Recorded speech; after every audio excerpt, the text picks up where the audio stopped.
أشهد أن لا إله إلا الله وحده لا شريك له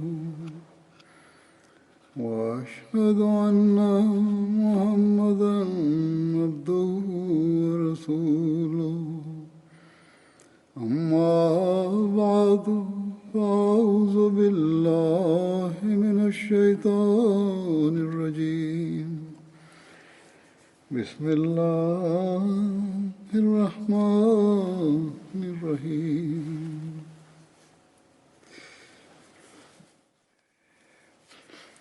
الحمد لله رب العالمين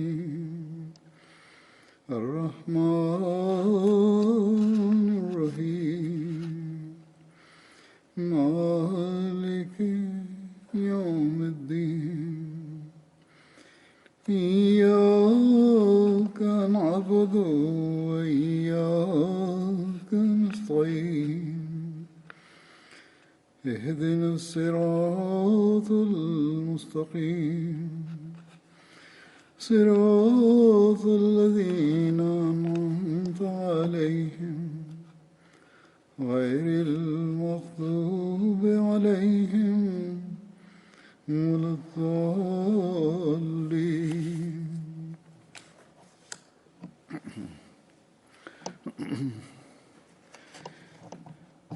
آج میں پھر صحابہ کا ذکر کروں گا، بدری صحابہ کا.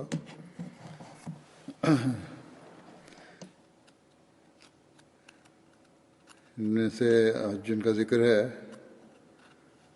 ان کا نام ہے حضرت صہیب بن سنان رضی اللہ عنہ.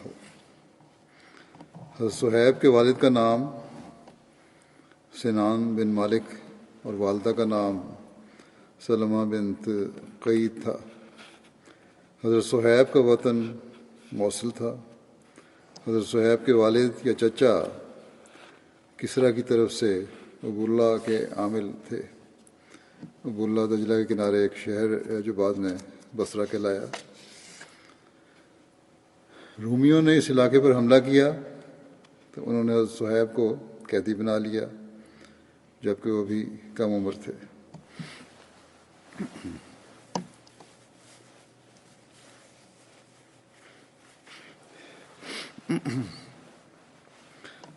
ابوالقاسم مغربی کے مطابق حضرت صہیب کا نام عمیرہ تھا. رومیوں نے صہیب نام رکھ دیا. حضرت صہیب کا رنگ نہایت سرخ تھا. قد نہ لمبا تھا اور نہ ہی چھوٹا اور سر پر گھنے بال تھے. حضرت صہیب نے رومیوں میں پرورش پائی. ان کی زبان میں لکنت تھی.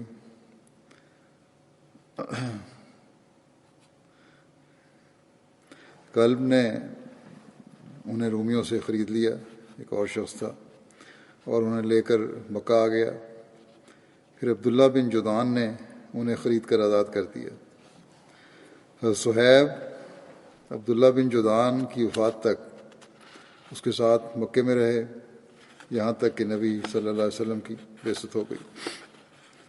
ایک روایت کے مطابق حضرت صہیب کی اولاد کہتی ہے کہ حضرت صہیب جب عقل و شعور کی عمر کو پہنچے تو روم سے بھاگ کر مکے آ گئے اور عبداللہ بن جدعان کے حلیف بن گئے اور ان کی وفات تک ان کے ساتھ رہے.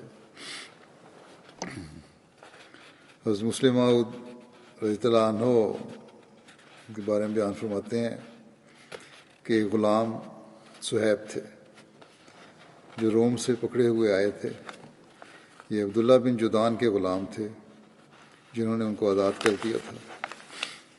یہ بھی رسول کریم صلی اللہ علیہ وسلم پر ایمان لائے اور آپ کے لیے انہوں نے کئی قسم کی تکالیف اٹھائیں. حضرت مسلم موعود رضی اللہ عنہ نے یہ بات اس زمن بیان فرمائی کہ جو قرآن کریم میں ہے کہ کفار کہتے ہیں کہ یہ قرآن حضور صلی اللہ علیہ وسلم نے دوسروں یا غلاموں کی مدد سے بنا لیا ہے. تو اس کا جواب ایک تو یہ ہے کہ یہ غلام تو مسلمان ہونے کی وجہ سے مصائب اور ظلموں کا نشانہ بنے ہیں، تو کیا انہوں نے یعنی ان غلاموں نے ان تکلیفوں کو اپنے اوپر وارد کرنے کے لیے، سہیڑنے کے لیے حضرت صلی اللہ علیہ وسلم کی مدد کی تھی؟ اور پھر نہ صرف یہ کہ چھپ کے مدد کی کہ ظاہر بھی ہوا، اور پھر نہایت ثابت قدمی سے مصائب اور ظلم برداشت بھی کیے۔ تو اس بات کو بیان فرمایا ہے مسلم مؤمن نے کہ یہ انتہائی بودھا اعتراض ہے۔ یہ تو ان مومنین کا، ان لوگوں کا جو حضرت صلی اللہ علیہ وسلم پہ ایمان لائے، خدا تعالیٰ اور اس کے رسول پر ایمان تھا جس نے انہیں ثابت قدم رکھا، اور انہوں نے حضرت صلی اللہ علیہ وسلم سے اسلام سیکھا اور اللہ تعالیٰ کی وحی پر ایمان لائے۔ تو بہرحال اس ضمن میں یہ بیان تھا۔ حضرت عمار بن یاسر کہتے ہیں کہ میں صہیب سے دار ارقم کے دروازے پر ملا، رسول اللہ صلی اللہ علیہ وسلم تشریف فرما تھے۔ میں نے پوچھا تمہارا کیا ارادہ ہے؟ صہیب نے مجھ سے کہا کہ تمہارا کیا ارادہ ہے؟ میں نے کہا میں یہ چاہتا ہوں کہ محمد صلی اللہ علیہ وسلم کی خدمت میں حاضر ہوں اور آپ کا کلام سنوں۔ حضرت صہیب نے کہا کہ میں بھی یہی چاہتا ہوں۔ حضرت عمار کہتے ہیں کہ پھر ہم دونوں حضور صلی اللہ علیہ وسلم کی خدمت میں حاضر ہوئے تو آپ نے ہمارے سامنے اسلام پیش کیا، جس پر ہم نے اسلام قبول کر لیا۔ ہم سارا دن وہیں ٹھہرے رہے یہاں تک کہ ہم نے شام کی، پھر ہم وہاں سے چھپتے ہوئے نکلے۔ حضرت عمار اور حضرت صہیب نے 30 سے زائد افراد کے بعد اسلام قبول کیا تھا۔ حضرت انس نے بیان کیا کہ رسول اللہ صلی اللہ علیہ وسلم نے فرمایا اسلام لانے میں سبقت رکھنے والے 4 ہیں۔ آپ نے فرمایا کہ میں عرب میں سبقت رکھنے والا ہوں، صہیب روم میں سبقت رکھنے والا ہے، اور سلمان اہل فارس میں سبقت رکھنے والا ہے، اور بلال حبش میں سبقت رکھنے والا ہے۔ حضرت عبداللہ بن مسعود نے بیان کیا کہ سب سے پہلے جنہوں نے اپنے اسلام کا اعلان فرمایا وہ 7 ہیں۔ رسول اللہ صلی اللہ علیہ وسلم پہ شریعت اتری تھی، اور ابو بکر اور عمار اور ان کی والدہ سمیہ اور صہیب اور بلال اور مقداد۔ بس رسول اللہ صلی اللہ علیہ وسلم کو تو اللہ تعالیٰ نے آپ کے چچا ابو طالب کے ذریعے محفوظ رکھا، اور ابو بکر کو اللہ تعالیٰ نے ان کی قوم کے ذریعے سے محفوظ رکھا۔ اس بارے میں گزشتہ خطبے میں وضاحت کر چکا ہوں کہ یہ راوی کا خیال ہے،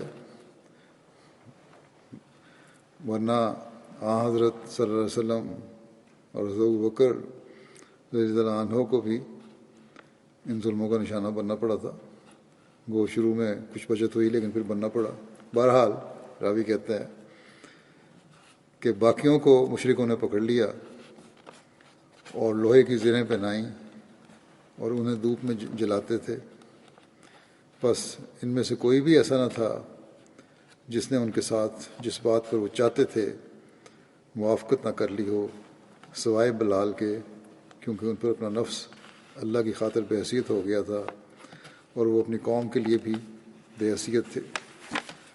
وہ ان کو پکڑتے اور لڑکوں کے سپرد کر دیتے اور انہیں مکے کی گھاٹیوں میں گھماتے پھرتے، اور بلال احد احد کہتے جاتے تھے۔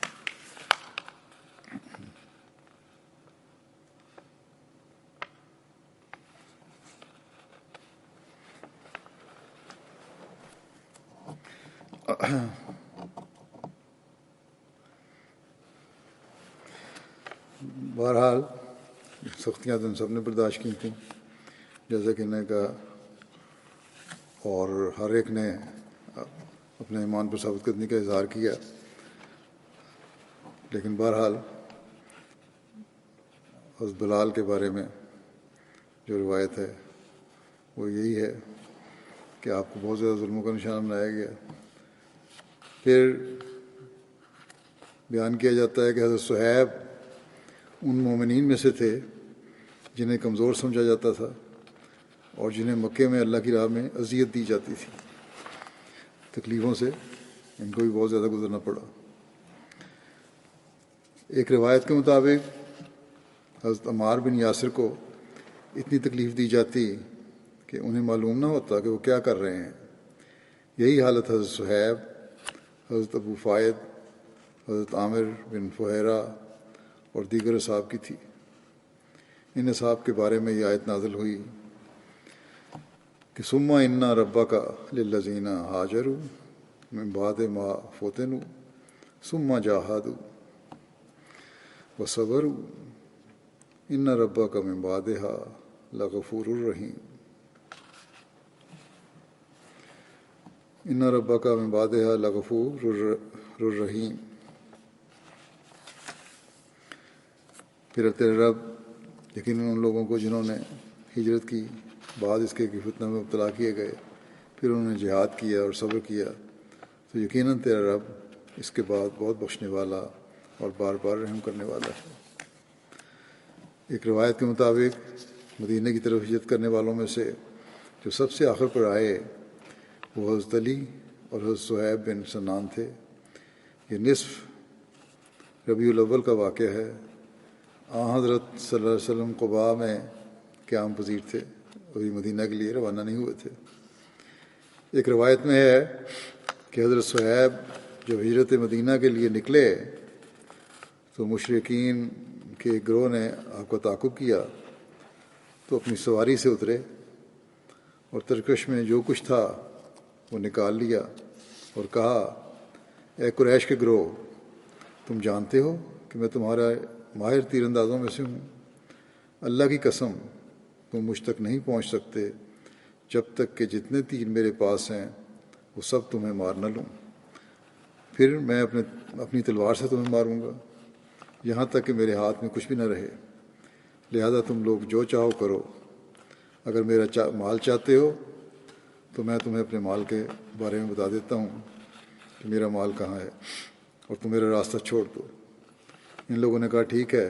چنانچہ حضرت صہیب نے بتا دیا، اور جب وہ نبی کریم صلی اللہ علیہ وسلم کی خدمت میں حاضر ہوئے حضرت صہیب، تو حضرت صلی اللہ علیہ وسلم نے فرمایا کہ اس سودے نے ابو یحییٰ کو فائدہ پہنچایا، سودا نفع مند ہوا۔ راوی کہتے ہیں کہ اس پر یہ آیت نازل ہوئی، وَمِنَ النَّاسِ مَن یشری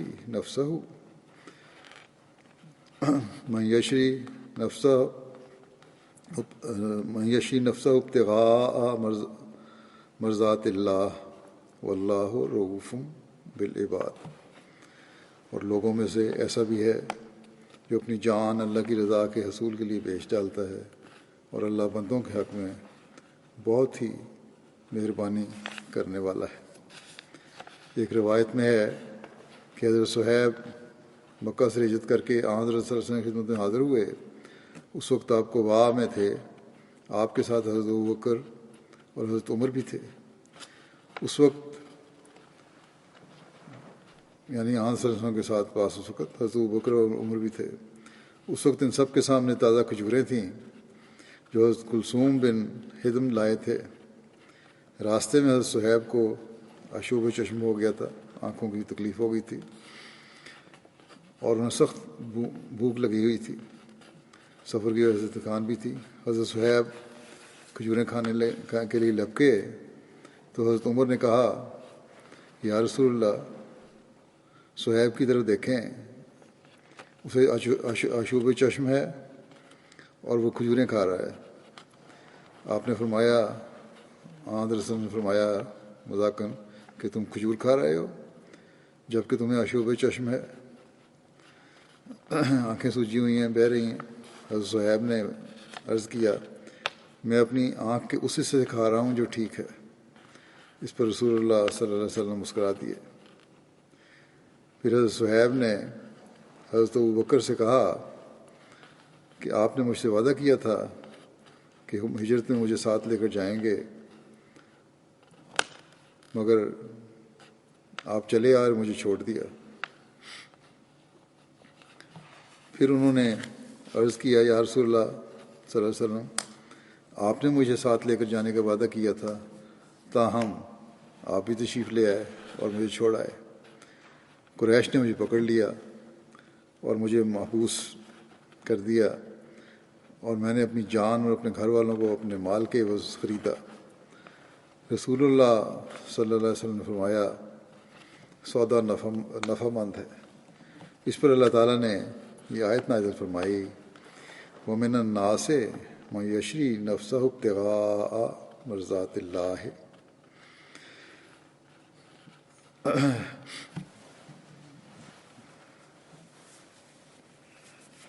من یشری نفسہ ابتغاء مرضات اللہ واللہ رؤوف بالعباد۔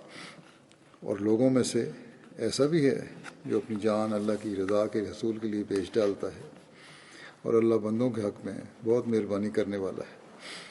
حضرت صہیب نے عرض کیا، یا رسول اللہ، میں نے ایک مد تقریباً آدھا کلو آٹا ذات راہ کے طور پر لیا تھا، اسے میں نے ابوا مقام پر گوندا تھا، یہاں تک کہ میں آپ صلی اللہ علیہ وسلم کی خدمت میں حاضر ہو گیا۔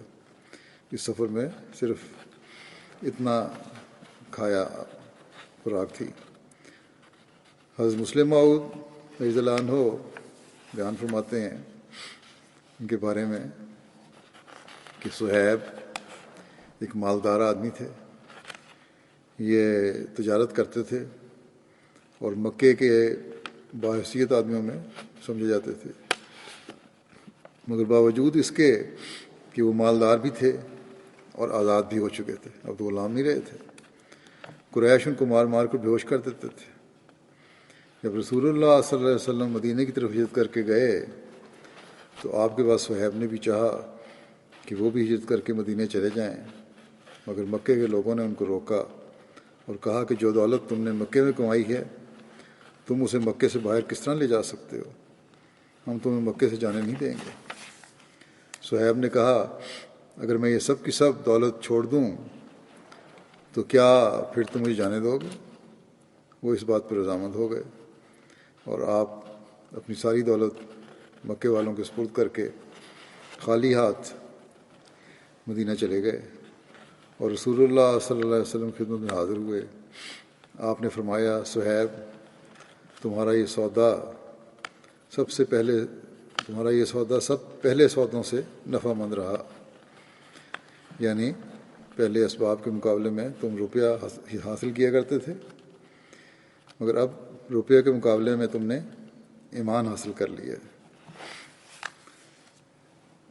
حضرت صلی اللہ علیہ وسلم نے حضرت صہیب کے مکے سے مدینہ ہجرت کرنے کے بعد ان کے اور حضرت حارث بن سمہ کے درمیان مواخات قائم فرمائی۔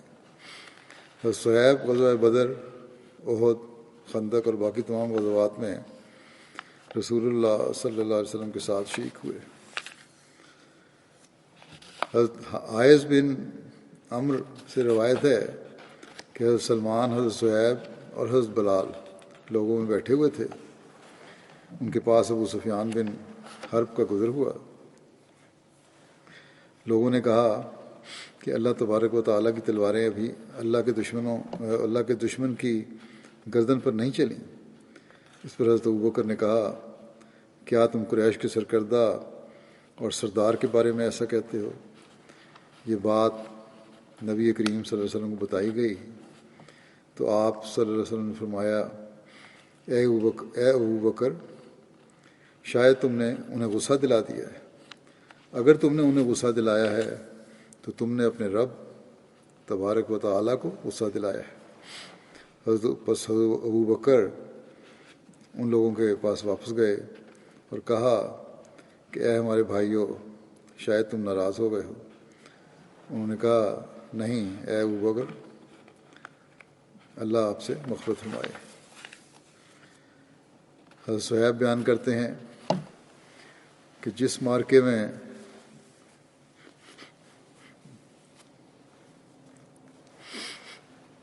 کہ جس معرکے میں رسول اللہ صلی اللہ علیہ وسلم شریک ہوئے میں اس میں موجود تھا. آپ صلی اللہ علیہ وسلم نے جو بھی بیعت لی میں اس میں موجود تھا. آپ صلی اللہ علیہ وسلم جو بھی سریہ روانہ فرمایا میں اس میں شامل تھا. اور آپ جس غزوے کے لیے بھی روانہ ہوئے میں آپ صلی اللہ علیہ وسلم کے ساتھ شامل تھا. میں آپ کے دائیں طرف ہوتا یا بائیں طرف. لوگ جب سامنے سے خطرہ محسوس کرتے تو میں لوگوں کے آگے ہوتا. جب لوگ پیچھے سے خطرہ محسوس کرتے تو میں ان کے پیچھے ہوتا. اور میں نے کبھی رسول اللہ صلی اللہ علیہ وسلم کو دشمنوں کے اور اپنے درمیان نہیں ہونے دیا یہاں تک کہ آپ کی وفات ہو گئی. یعنی آپ صلی اللہ علیہ وسلم کی وفات ہوئی. حضرت صہیب بڑھاپے میں لوگوں کو جمع کر کے نہایت لطف کے ساتھ اپنے جنگی کارناموں کے دلچسپ واقعات سنایا کرتے تھے.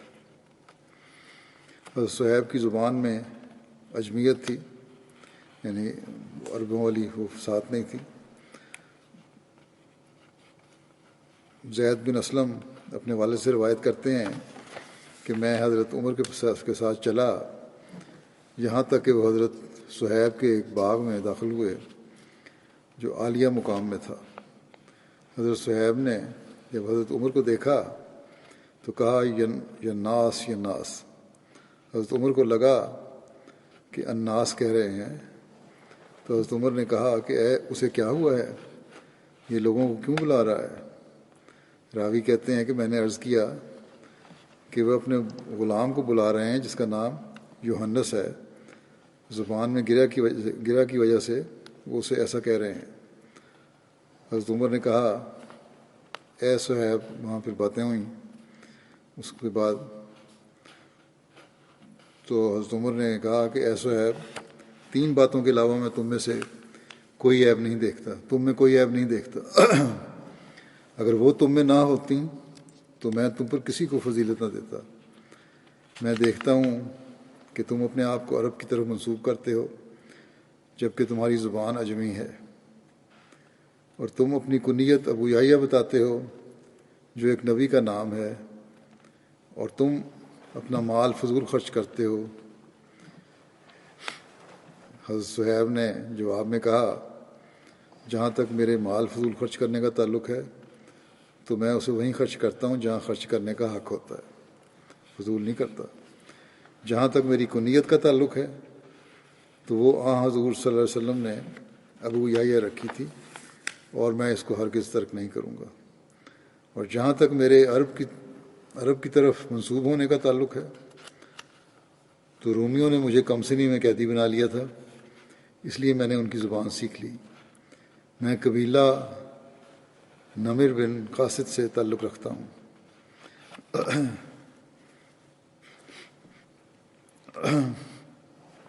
حضرت عمر حضرت صہیب سے بہت محبت کرتے تھے اور ان کے بارے میں اعلیٰ گمان رکھتے تھے. یہاں تک کہ جب حضرت عمر زخمی ہوئے تو آپ نے وصیت کی کہ میری نماز جنازہ صہیب پڑھائیں گے اور 3 روز تک مسلمانوں کی امامت کروائیں گے یہاں تک کہ اہل شورا اس پر متفق ہو جائیں جس نے خلیفہ بننا ہے.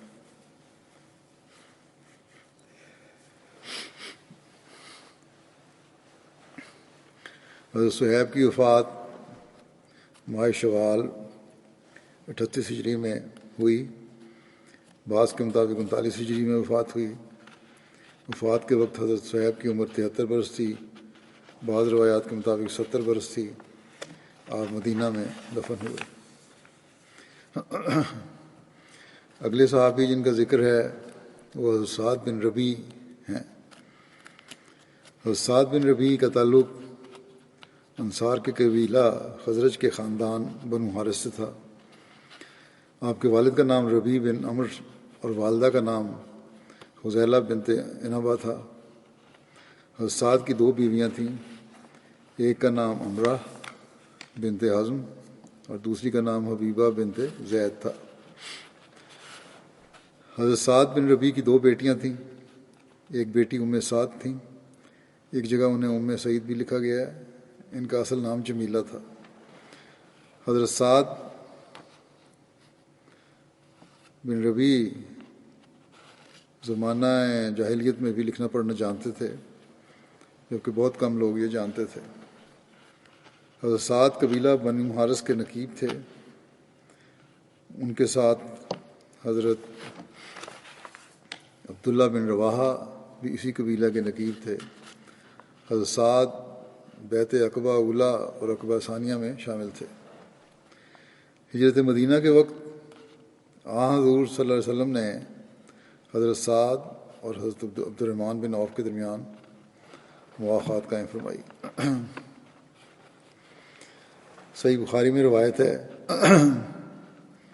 کہ حضرت عبد الرحمن بن عوف بیان کرتے ہیں کہ جب ہم مدینہ میں آئے تو رسول اللہ صلی اللہ علیہ وسلم نے مجھے اور سعد بن ربی کو آپس میں بھائی بھائی بنا دیا۔ تو سعد بن ربی نے کہا، میں انصار میں سے زیادہ مالدار ہوں، سو میں تقسیم کر کے نصف مال آپ کو دے دیتا ہوں، اور میری 2 بیویوں میں سے جو آپ پسند کریں میں آپ کے لیے اس سے دستبردار ہو جاؤں گا، جب اس کی عدت گزر جائے تو اس سے آپ نکاح کر لیں۔ یہ سن کر حضرت عبد الرحمن نے حضرت سعد سے کہا کہ مجھے اس کی کوئی ضرورت نہیں، مجھے یہ بتاؤ یہاں کوئی بازار ہے جس میں تجارت ہوتی ہو؟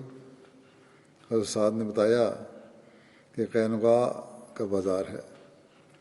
حضرت عبد الرحمن یہ معلوم کر کے صبح سویرے وہاں گئے اور پنیر اور گھی لے آئے۔ پھر اسی طرح ہر صبح وہاں بازار میں جاتے رہے۔ ابھی کچھ عرصہ نہ گزرا تھا کہ حضرت عبد الرحمن آئے اور ان پر زعفران کا نشان تھا۔ تو رسول اللہ صلی اللہ علیہ وسلم نے پوچھا، آپ صلی اللہ علیہ وسلم کی خدمت میں حاضر ہوئے۔ آپ صلی اللہ علیہ وسلم نہیں پتہ تھا کیا وجہ کہ ان کی شادی ہو گئی، زعفران کا نشان ڈالتے تھے تو مطلب تھا کہ شادی ہو گئی ہے۔ بہرحال حضرت صلی اللہ علیہ وسلم نے پوچھا کہ کیا تم نے شادی کر لی ہے؟ عرض کیا جی ہاں۔ آپ صلی اللہ علیہ وسلم نے فرمایا کس سے؟ انہوں نے کہا کہ انصار کی ایک عورت سے۔ تو آپ نے فرمایا کتنا مہر دیا ہے؟ تو انہوں نے عرض کیا کہ 1 گٹھلی کے برابر سونا، یا کہا سونے کی گٹھلی۔ نبی صلی اللہ علیہ وسلم نے فرمایا کہ ولیمہ کرو، خواہ ایک بکری کا ہی صحیح۔ ان کی حیثیت کے مطابق ان کو ولیمہ کی طرف توجہ دلائی، دعوت کی طرف۔ حضرت سعد بن ربی غزوہ بدر اور احد میں شامل ہوئے اور غزوہ احد میں شہید ہوئے۔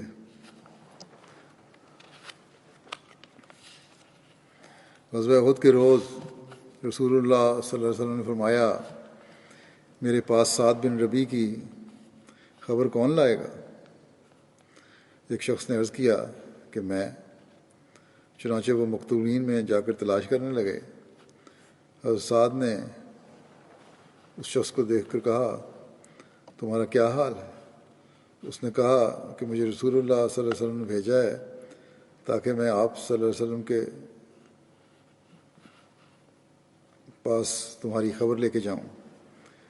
تو انہوں نے کہا، حضرت سعد نے کہا کہ حضور صلی اللہ علیہ وسلم کی خدمت میں میرا سلام عرض کرنا، اور آپ صلی اللہ علیہ وسلم کو یہ خبر دینا کہ مجھے نیزے کے 12 زخم آئے ہیں اور میرے سے لڑنے والے 2 زخم میں پہنچ گئے ہیں، یعنی جو بھی میرے سے لڑائی کی اس کو میں نے مار دیا۔ اور میری قوم کو یہ کہنا کہ ان کے لیے اللہ تعالیٰ کے حضور کوئی عذر نہیں ہوگا اگر رسول اللہ صلی اللہ علیہ وسلم شہید ہو جائیں اور تم لوگوں میں سے کوئی ایک بھی زندہ رہا۔ بیان کیا جاتا ہے کہ جو شخص ان کے پاس گیا تھا وہ حضرت ابی بن کعب تھے۔ حضرت سعد نے حضرت ابی بن کعب سے کہا، اپنی قوم سے کہنا کہ تم سے سعد بن ربیع کہتا ہے کہ اللہ سے ڈرو، اور جو عہد، ایک اور روایت بھی ہے کہ اور جو عہد تم لوگوں نے عقبہ کی رات رسول اللہ صلی اللہ علیہ وسلم سے کیا تھا اس کو یاد کرو۔ اللہ کی قسم، اللہ کے حضور تمہارے لیے کوئی عذر نہ ہوگا اگر کفار تمہارے نبی صلی اللہ علیہ وسلم کی طرف پہنچ گئے اور تم میں سے کوئی ایک آنکھ حرکت کر رہی ہو، یعنی کوئی شخص بھی زندہ باقی رہے، تو یہ کوئی عذر نہیں ہوگا اللہ کے نزدیک۔ حضرت ابی بن کعب بیان کرتے ہیں کہ میں ابھی وہیں تھا، یعنی حضرت سعد کے پاس ہی تھے، تو حضرت سعد بن ربیع کی وفات ہو گئی، زخموں سے چور تھے اس وقت کو۔ میں رسول اللہ صلی اللہ علیہ وسلم کی خدمت میں واپس آیا، حاضر ہوا اور آپ کو سب بتا دیا، یہ گفتگو ہوئی تھی، یہ ان کی حالت ہے، اور اس طرح آپ شہید ہو گئے۔ اس پر آپ صلی اللہ علیہ وسلم نے فرمایا اللہ تعالیٰ اس پر رحم فرمائے، وہ زندگی میں بھی اور موت کے بعد بھی اللہ اور اس کے رسول کا خیر خواہ رہا۔ حضرت سعد بن ربیع اور حضرت خارجہ بن زید کو ایک ہی قبر میں دفن کیا گیا۔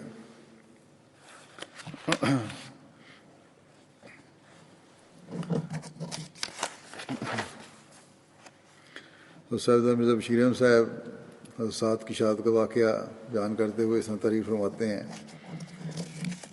کہ حضرت صلی اللہ علیہ وسلم بھی میدان میں اتر آئے ہوئے تھے اور شہداء کی نعشوں کی دیکھ بھال شروع تھی۔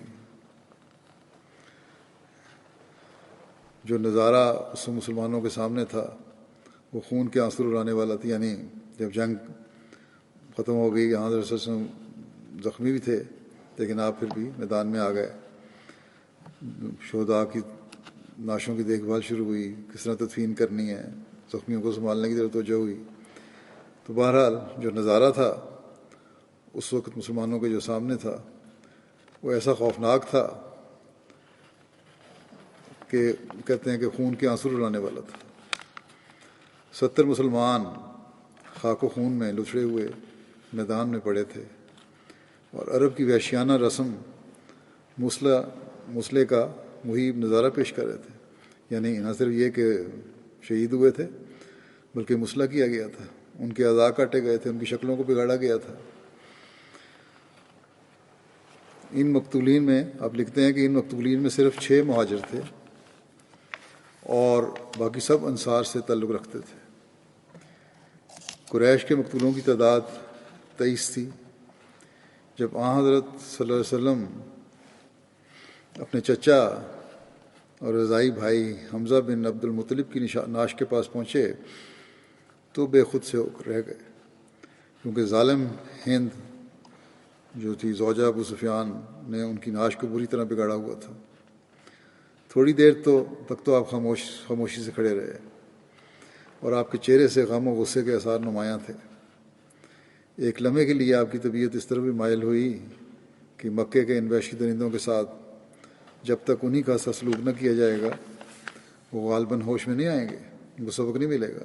مگر آپ صلی اللہ علیہ وسلم اس خیال سے رک گئے اور صبر کیا، بلکہ اس کے بعد آپ صلی اللہ علیہ وسلم نے مسلح کی رسم جو تھی، شکلوں کو بگاڑنے والی رسم، اعضاء کاٹنے والی رسم، اس کو اسلام میں ہمیشہ کے لیے ممنوع قرار دے دیا اور فرمایا دشمن خواہ کچھ کرے تم اس قسم کے وحشیانہ طریق سے بہرحال باز رہو اور نیکی اور احسان کا طریق اختیار کرو۔ آپ کی پھوپھی صفیہ بنت عبد المطلب اپنے بھائی حمزہ سے بہت محبت رکھتی تھیں۔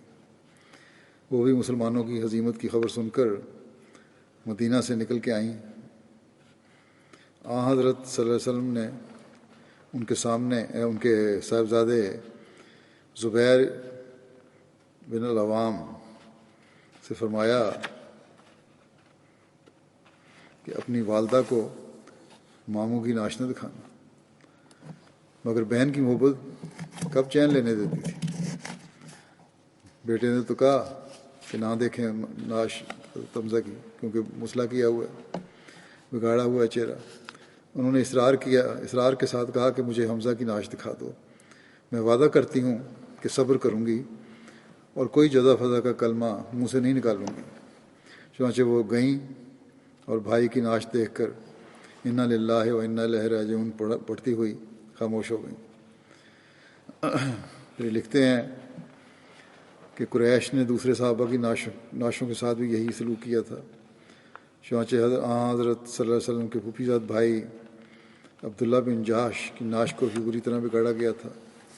جوں حضرت صلی اللہ علیہ وسلم ایک نعش سے ہٹ کر دوسری نعش کی طرف جاتے تھے، آپ کے چہرے پر غم و الم کے آثار زیادہ ہوتے جاتے تھے۔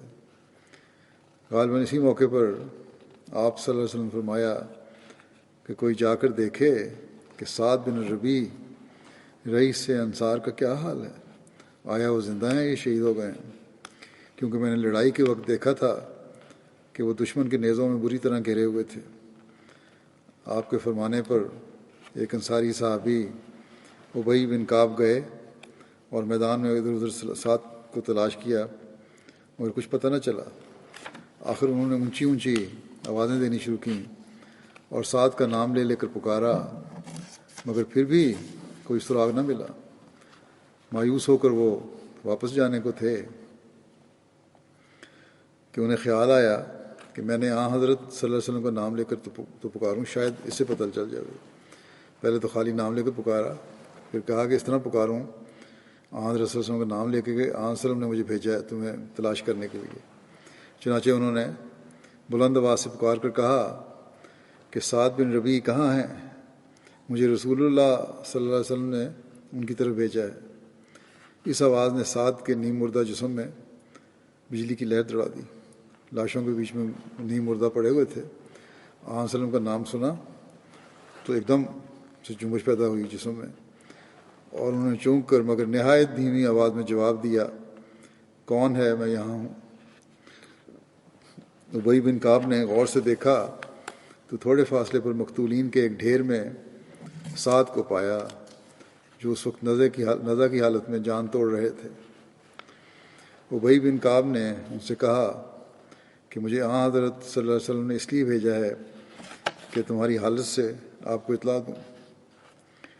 سعد نے جواب دیا کہ رسول اللہ صلی اللہ علیہ وسلم سے میرا سلام عرض کرنا اور کہنا کہ خدا کے رسولوں کو جو ان کے متبعین کی قربانی اور اخلاص کی وجہ سے ثواب ملا کرتا ہے، خدا آپ کو وہ ثواب سارے نبیوں سے بڑھ چڑھ کر عطا فرمائے اور آپ کی آنکھوں کو ٹھنڈا کرے، اور میرے بھائی مسلمانوں کو بھی میرا سلام پہنچانا اور میری قوم سے کہنا کہ اگر تم میں زندگی کا دم ہوتے ہوئے رسول اللہ صلی اللہ علیہ وسلم کو کوئی تکلیف پہنچ گئی تو خدا کے سامنے تمہارا کوئی عذر نہیں ہوگا۔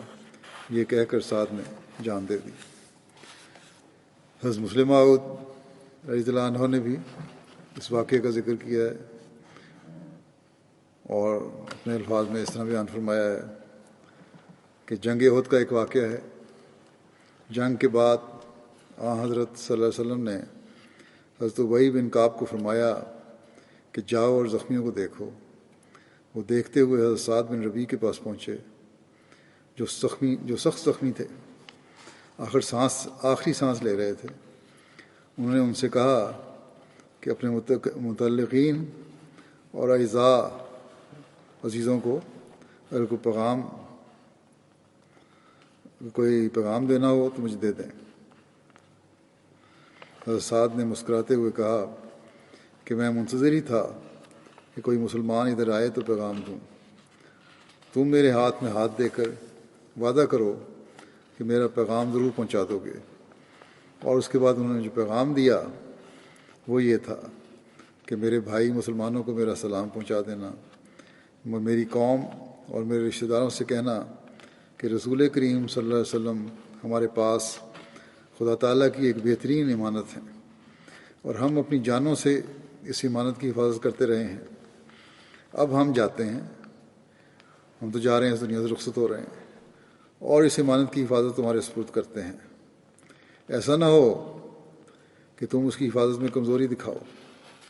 دیکھو ایسے وقت جب انسان مسلم فرماتے ہیں ہم اس واقعے کو بیان کرتے ہوئے کرنے کے بعد کہ دیکھو ایسے وقت میں جب انسان سمجھتا ہے کہ میں مر رہا ہوں، کیا کیا خیالات اس کے دل میں آتے ہیں۔ وہ سوچتا ہے کہ میری بیوی کا کیا حال ہوگا، میرے بچوں کو کون پوچھے گا، مگر اس صحابی نے کوئی پیغام نہ دیا، صرف یہی کہا کہ ہم حضرت صلی اللہ علیہ وسلم کی حفاظت کرتے ہوئے اس دنیا سے جاتے ہیں، تم بھی اسی راستے سے ہمارے پیچھے آ جاؤ۔ سب سے بڑا کام یہی ہے کہ وسلم کی حفاظت کرنی ہے۔ ان لوگوں کے اندر ایمان، لکھتے ہیں کہ ان لوگوں کے اندر یہی ایمان کی قوت تھی جس سے انہوں نے دنیا کو تہو بالا کر دیا اور کیسر و کسریٰ کی سلطنتوں کے تخت الٹ دیے۔ کیسر روم حیران تھا، یہ کون لوگ ہیں؟ کسریٰ نے اپنے سپہ سالار کو لکھا کہ اگر تم ان عربوں کو بھی شکست نہیں دے سکتے تو پھر واپس آ جاؤ اور گھر میں چوڑیاں پہن کر بیٹھو۔ اس نے کہا اپنے جرنیل کو کہ یہ گوئیں کھانے والے لوگ ہیں، ان کو بھی تم نہیں روک سکتے، بلکہ معمولی لوگ ہیں، کھانا بھی ان کو نہیں ملتا، گو کھاتے ہیں یہ لوگ۔ اس نے جواب دیا، یہ تو آدمی معلوم ہی نہیں ہوتے، یہ تو کوئی بلا ہیں، یہ تلواروں اور نیزوں کے اوپر سے کودتے ہوئے آتے ہیں، ایسا ان میں جوش و جذبہ ہے، ان کو ہم کس طرح شکست دے سکتے ہیں۔ ایک مرتبہ حضرت سعد بن ربیع کی صاحبزادی ام سعد حضرت ابوبکر کے پاس آئیں تو انہوں نے اس کے لیے اپنا کپڑا بچھا دیا۔ حضرت عمر آئے تو انہوں نے پوچھا یہ کون ہے؟ حضرت ابوبکر نے فرمایا یہ اس شخص کی بیٹی ہے جو مجھ سے اور تم سے بہتر تھا۔ حضرت عمر نے کہا اے خلیفہ رسول صلی اللہ علیہ وسلم وہ کون ہے؟ حضرت ابوبکر نے فرمایا کہ وہ شخص جس کی وفات رسول اللہ صلی اللہ علیہ وسلم کے زمانے میں ہوئی اور اس نے جنت میں اپنا ٹھکانہ بنا لیا جبکہ میں اور تم باقی رہ گئے۔ حضرت جابر بن عبداللہ بیان کرتے ہیں کہ حضرت سعد بن ربیع کی بیوی اپنی دونوں بیٹیوں کے ہمراہ حضرت صلی اللہ علیہ وسلم کو آئیں اور عرض کیا کہ یا رسول اللہ صلی اللہ علیہ وسلم یہ دونوں سعد بن ربیع کی بیٹیاں ہیں جو آپ صلی اللہ علیہ وسلم کے ساتھ لڑتے ہوئے احد کے دن شہید ہو گئے تھے، اور ان کے چچا نے ان دونوں کا مال لے لیا ہے، یعنی کہ جائیداد جو تھی حضرت سعد کی چچا نے لے لی ہے، ان کو کچھ نہیں ملا اور ان کے لیے مال نہیں چھوڑا، اور ان دونوں کا نکاح بھی نہیں ہو سکتا جب تک ان کے پاس مال نہ ہو۔ آپ صلی اللہ علیہ وسلم نے فرمایا اللہ تعالیٰ اس کے بارے میں فیصلہ فرمائے گا۔ اس پر میراث کا احکام پر مشتمل آیت نازل ہوئی۔ پھر رسول اللہ صلی اللہ علیہ وسلم نے ان دونوں کے چچا کو بلوایا اور فرمایا کہ سعد کی بیٹیوں کو سعد کے مال کا تیسرا حصہ دو اور ان دونوں کی والدہ کو 8واں حصہ دو، اور جو بچ جائے وہ تمہارا ہے۔ اس بارے میں واقعہ کا ذکر کرتے ہوئے کچھ تفصیل حضرت مرزا بشیر احمد صاحب نے اس طرح لکھی ہے سیرت خاتم النبیین میں کہ حضرت سعد ایک متمول آدمی تھے، بڑے اچھے کھاتے پیتے تھے، اپنے قبیلہ میں ممتاز حیثیت رکھتے تھے، ان کی کوئی نرینہ اولاد نہ تھی، صرف 2 لڑکیاں تھیں اور بیوی تھی۔ چونکہ ابھی تک حضرت صلی اللہ علیہ وسلم پر ورثے کا متعلق کوئی جدید احکام نازل نہیں ہوئے تھے، اور صحابہ میں قدیم دستور عرب کے مطابق ورثہ جو دستور تھا عرب کا اس کے مطابق ورثہ تقسیم ہوتا تھا۔ متوفی یعنی فوت ہونے والے کی نرینہ اولاد نہ ہونے کی صورت میں اس کے جدی اقربا جو تھے جائیداد پر قابض ہو جاتے تھے، اور بیوہ اور لڑکیاں یوں ہی خالی ہاتھ رہ جاتی تھیں۔ اس لیے حضرت سعد بن ربیع کی شہادت پر ان کے بھائی نے سارے ترکے پر قبضہ کر لیا اور ان کی بیوہ اور لڑکیاں بالکل بے سہارا رہ گئیں۔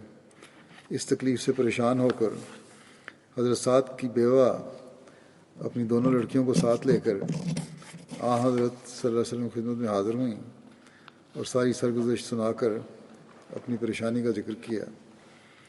حضرت صلی اللہ علیہ وسلم کی فطرت طیبہ کو اس درد کے قصے نے ایک ٹھیس لگائی، مگر چونکہ ابھی تک اس معاملے میں خدا کی طرف سے آپ پر کوئی احکام نازل نہیں ہوئے تھے، آپ نے فرمایا تم انتظار کرو پھر جو احکام خدا کی طرف سے نازل ہوں گے ان کے مطابق فیصلہ کیا جائے گا۔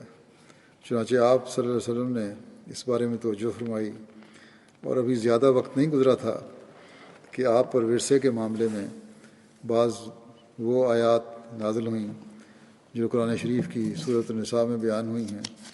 اس پر آپ نے سعد کے بھائی کو بلایا اور اس سے فرمایا کہ سعد کے ترکے میں سے 2 ثلث ان کی لڑکیوں اور 1 سمن اپنی بھابجا کے سپرد کر دو، اور جو باقی بچے وہ خود لے لو۔ اس وقت سے تقسیم ورثہ کے متعلق جدید احکام کی ابتدا قائم ہو گئی، جس کی روح سے بیوی اپنے صاحب اولاد خاوند کے ترکے میں 8ویں حصے کی، اور بے اولاد خاوند کے ترکے میں 4ویں حصے کی، اور لڑکیاں اپنے باپ کے ترکے میں اپنے بھائی کے حصے کی نسبت نصف حصے کی، اور اگر بھائی نہ ہو تو سارے ترکے میں سے حالات کے اختلاف کے ساتھ 2 ثلث یا نصف کی، 3/4 یا نصف کی،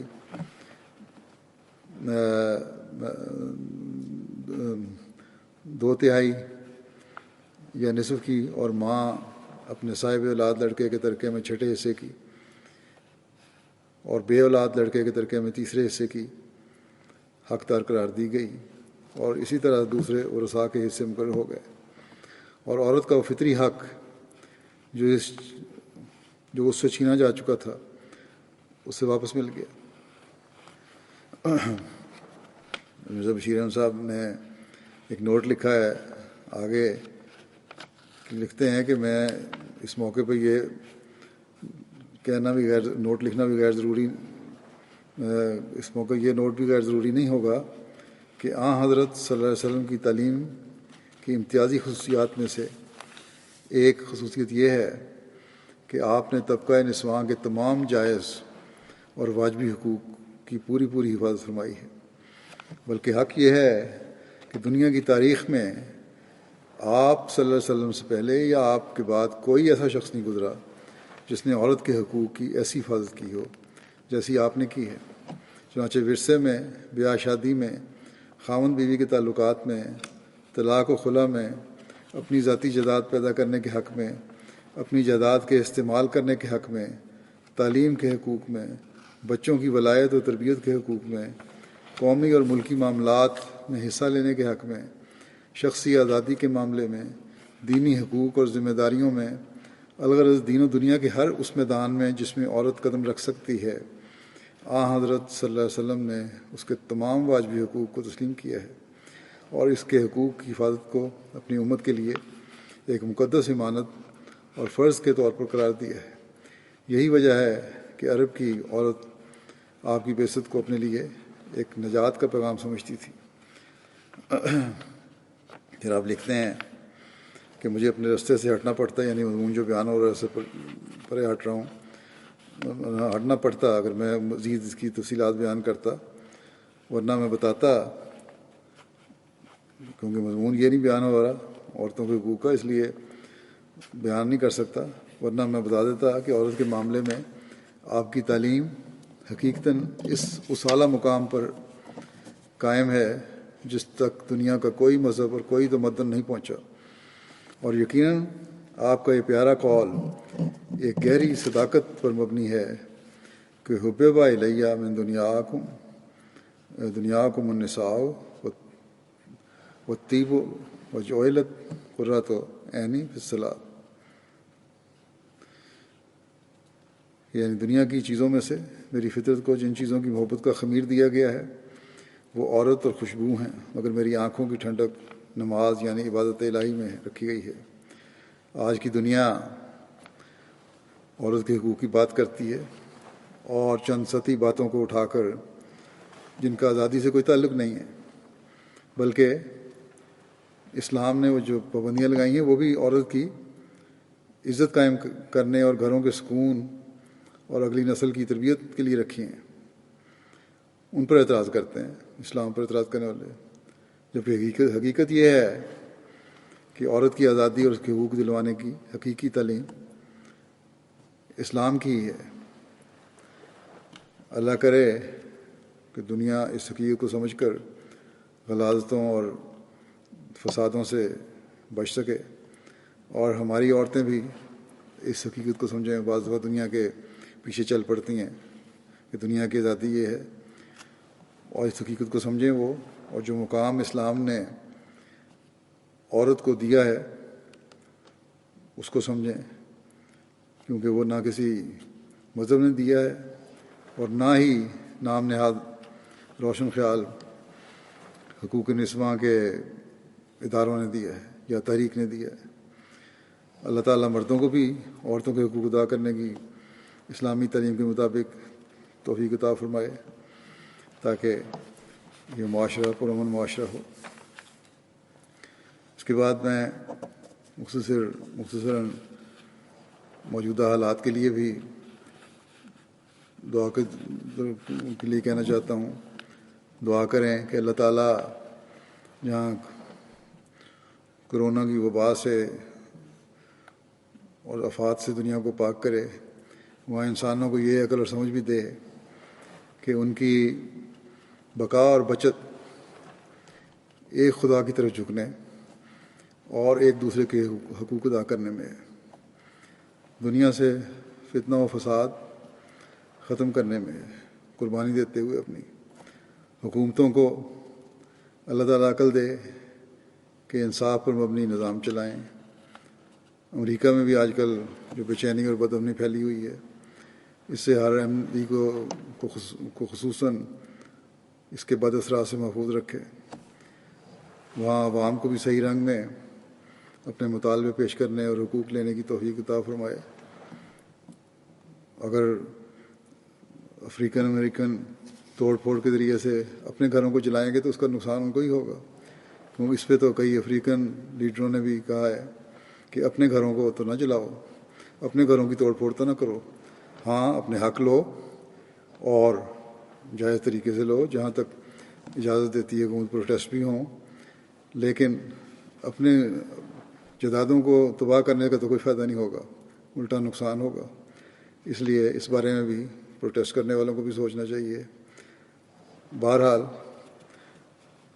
حکومتی نظام کو بھی سمجھ لینا چاہیے، یہ سارے جو کچھ فسادات ہو رہے ہیں اس کے تناظر میں، کہ طاقت استعمال کر کے ہی مسائل حل نہیں ہوتے، اور نہ ہی طاقت تمام مسائل کا حل ہے، بلکہ انصاف سے تمام شہریوں کے حقوق ادا کرتے ہوئے حکومتیں چلا کرتی ہیں۔ ملک میں امن اور استحکام قائم ہو سکتا ہے، اس کے بغیر نہیں، جتنا مرضی کوئی طاقتور حکومت ہو، اگر عوام میں بے چینی ہے تو کوئی حکومت ٹک نہیں سکتی اس کے سامنے۔ بہرحال اللہ کرے کہ دنیا میں جہاں جہاں بھی فساد ہیں ہر جگہ فساد دور ہوں، اور حکومتیں عوام کے حق ادا کرنے والی ہوں، اور عوام اپنے حقوق کے لیے جائز حد تک حکومتوں پر دباؤ ڈالنے والے ہوں۔ اسی طرح پاکستانی حکومت کو بھی سوچنا چاہیے کہ صرف ملا کے خوف سے احمدیوں پر جو آج کل ظلم اور سختیاں بڑھ رہی ہیں وہ نہ کریں، بلکہ انصاف سے حکومت چلائیں، اپنی تاریخ سے سبق لے لیں۔ احمدیت کے معاملے کو لے کر یا اس ایشو کو لے کر اور ظلم کر کے نہ پہلی حکومتوں کی حکومت قائم رہ سکی ہے کسی کی، نہ آئندہ رہ سکے گی۔ اس لیے اس خیال کو چھوڑ دیں کہ اس ایشو سے حکومتوں کو لمبا کر سکتے ہیں۔ ہاں، ان ظلموں کے نتیجے میں دنیا میں احمدیت کی ترقی پہلے سے بڑھ کر ہوئی ہے، اور آئندہ بھی انشاءاللہ تعالیٰ ہوتی رہے گی۔ یہ خدا تعالیٰ کا کام ہے اور اس کو کوئی نہیں روک سکتا۔ بہرحال ہماری دعا ہے کہ اللہ تعالیٰ ہر جگہ ظلم اور فساد اور بد امنی کو دور فرمائے، اور اس جو وبا آج کل پھیلی ہوئی بیماری پھیلی ہوئی ہے اس سے انسان سبق حاصل کر کے اپنی حالتوں میں تبدیلیاں پیدا کرے، اور ہم احمدیوں کو پہلے سے بڑھ کر خدا تعالیٰ کی عبادت کا حق اور اس کے بندوں کا حق ادا کرنے کی توفیق ملے، تاکہ ہم زیادہ سے زیادہ اللہ تعالیٰ کا پیار حاصل کرنے والے بن سکیں اور ترقیات کو جلد سے جلد اپنے سامنے ہوتا ہوا دیکھ سکیں۔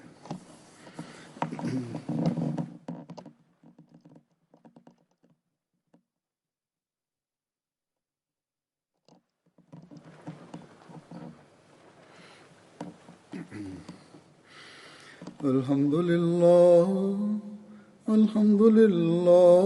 نحمده ونستعينه ونستغفره ونؤمن به ونتوكل عليه ونعوذ بالله من شرور أنفسنا ومن سيئات أعمالنا، من يهده الله فلا مضل له ومن يضلل فلا هادي له، ونشهد أن لا إله إلا الله ونشهد أن محمدا عبده ورسوله۔